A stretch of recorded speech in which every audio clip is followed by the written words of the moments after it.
Casemiro to Ugarte is a big upgrade. Not Maguire, it's a big upgrade. Yeah, it's a big upgrade. Really. Right? No jokes.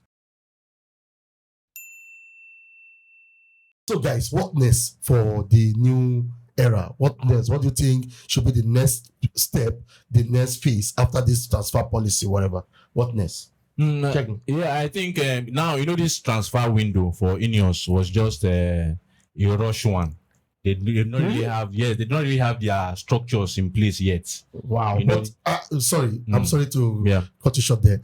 But they did a fantastic job. No, they did a fantastic job. But they, if it's that they had their structures in place, if that the scouting systems were in place, maybe they could have bought more players. More players. But it's just that this one they had to just manage. They have to just manage to do business. But I think the next step now would be when the structures are now being put in place. The new scouting team has been put in place. The new recruitment team has been put in place. So I think you will now be seeing that Manchester United will be getting players that you don't necessarily know. Because when you look at the like of Ashworth and the business he did for Brighton, you look at the likes of even Berrada at Man City. I think there are some players that we don't really necessarily know that you will see that will be signing, but maybe 20 million, 10 million and so. So I think that's the next step. So what do you think? What next? Like Shegun said, I think transfer is the next step. But another thing is we need to have on our mind is the coach. I think if yes, because we have to put it. We are selling players and bringing in players. If the coach doesn't perform, the team doesn't perform. I think the next step for us is to find a way to push the coach out and bring in someone who think can handle the job. Because we can't do business, bring in players, new players, and we still have the same disgusting results we had last season. So it can't work out. Yeah, that's true. I get that. So I just want to ask the effect on the transfer policy. Afeli, what do you think about it? Because did they have a significant effect on the transfer policy? Looking at the Manchester United current transfer of this season, did they have a long effect or a lasting effect on this transfer policy? Yeah, I think they do. Because looking at it now, I think most clubs now, there was a time whereby when wanted to sign players, most clubs will go behind and sign those players, if you can remember vividly. Because they know that if you bring that player to Manchester United, they are going to become a threat. So I think now that's that threat will possibly back now. Like they'll be looking like, they have bought the people that can do business. They know the kind of players they need, and they're going to go straight for them and get them. So I think it's going to be, that effect is there now. Yeah, that's true. Shegun, I noticed something during this transfer window for Manchester United. I noticed the fact that every player said, I want to play for Manchester United. What do you think the INEOS group told this player that gave them this enthusiasm to say, we are for Manchester United? Take for example, Ugarte, this last signing, Ugarte, he said he has always wanted to play for Manchester United, and the day he was told about the project, he was all over it and said, I want this. What do you think? Is it that INEOS are doing something different? That there's a difference between when you are having a meeting and you see someone like Arnold Amotong explaining the project of a club to you. They always come from the business part. Exactly. Thank you, Apele. They'll come from the business part in terms of we'll make you a global brand. But when you see, I watched an interview of Dan Ashworth after the Europa League draw. Even the way the man talks, smooth talker and everything, you go like, even if it's me, they are telling these things, I want to sign. So I think there's a difference when you see the likes of Ashworth, Berrada, Wilcox explaining a deal to you from the football aspect, how that you can take your career from a level to the next level. I think you'll be more excited really.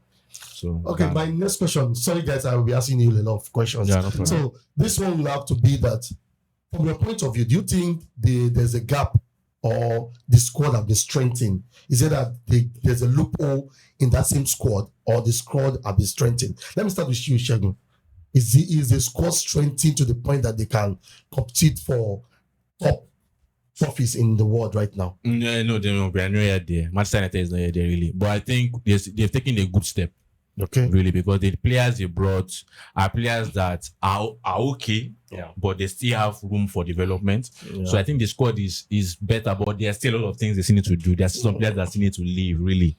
There are some players. I don't want to always be like, every time I come on the podcast, I always mention this, but Marcus Rashford still needs to leave that club. The likes of Eriksen still need to leave, Lindelof still need to leave. So I think, but at the level, I think this squad with a good, as Afeli said earlier, with a good manager, this squad should be able to make top 4. Okay, Afeli, is there a gap in the team, or they have strengthened more than enough? Definitely, there's a gap in the team compared to the team we had last season. Okay. If you are looking at Casemiro to Ugarte, is a big upgrade. Not that Casemiro is a legend of the game, but Casemiro is old and is getting slow. Yeah. And you are bringing someone who is 23 years old, versatile and still has the energy. So it's possible that it's different. Last season we had only a striker that we could put on the last Højlund. And he had injury, he was out for some time. Now beginning Zirkzee is like an upgrade. True. With the players we bought Mazraoui and the lights, everything was it's just a big upgrade between Maguire and it's a big upgrade. Yes, a big upgrade. Really? No jokes. It's a big upgrade. So it's like everyone said, we're not there yet, but we're taking the right step, to get in there. And I noticed something the deadline day. I was told that I read it online, and they said the manager wanted certain players to stay. We have Anthony, Eriksen, and some players. He has to use veto to block them from not going. So my take is, your team loaded a lot of players out, but people that are coming in are fewer. That means there should be a gap that needs to be filled, because you are playing Europa this season, and Thursday football is top football. It means that you'll be very tired. So do you think your players, the player you have right now, is enough to get you far in Europa League and maybe get you top 4 in Premiership? I think the way they did is the squad structure now is that every position there are 2 players. So you look at the goalkeeper, you look at the defenders. In every position, there are 2 players. I think it's okay, because you don't want the situation whereby you now make the squad full with players, and some players will now be like unhappy. So I think the decision not to make the likes of Anthony and Eriksen go, I think it's just because they could not get replacement as quick as possible. Okay. Because if Anthony goes, that means only Ahmad that plays the right hand side of the wing. Yeah. You understand? There's no academy boy that can come and fill. I thought Garnacho can play that place too. But if it's Garnacho Rashford at this side. Yeah, okay. So the other side is meant to be Ahmad and Anthony. So if Anthony goes, nobody. The way they did it also in midfield is that it's Koopemanu and Eriksen. Okay. That's true, yeah. So if Eriksen goes, there's nobody. So I think it's just a matter of, if it's that there was still time in the window to sign replacement, I think they would have let those guys go.